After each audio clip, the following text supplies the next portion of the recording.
আমরা এখানে একটি কি অঙ্ক উঠাইছি সরলক। যদি সরলকের মধ্যে আমরা প্রথমে দেখব প্রথমে হচ্ছে ব্র্যাকেট। ব্র্যাকেট মানে বন্ধনী। ব্র্যাকেট মানে কি বন্ধনী। প্রথমে আগে ব্র্যাকেটে কাজ করব আমরা। 30 আর 10 বিয়োগ করব। 30 আর 10 বিয়োগ করলে কত হয়? অর্থাৎ 30 থেকে 10 বিয়োগ করলে কত হবে? 20। এখানে লিখব 20। তারপরে ভাগ।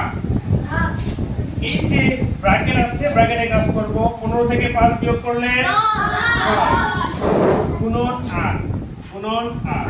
এবার দেখব আমরা। এখন দেখো বলো তো কিসে কাজ করব? ভাগ না গুণের? নিয়ম অনুসারে ভাগের কাজই হবে। কিন্তু যদি এরকম হতো যে এরকম রয়েছে 20 গুণন 10 গুণন 8 ভাগ 8, তাহলে আমরা কিসের কাজ করতাম? গুণের কাজ। তখন আমরা ভাগের কাজ আগে করতাম না।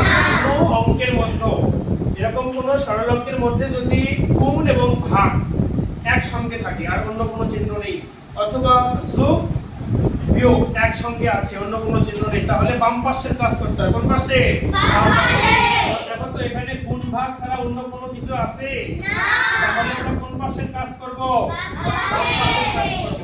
তাহলে এখানে দেখো তো কিসের কাজ করতে হবে? ভাগের কাজ। ভাগের কাজ নিয়ম অনুযায়ী ভাগটাও ভাগের কাজ করতে হবে, আবার ভাগটাও বাম পাশেই বসছে। তার মানে নিয়ম অনুযায়ী ধরলেই হচ্ছে। তাহলে 20 আর 10 ভাগ করলে কত হচ্ছে?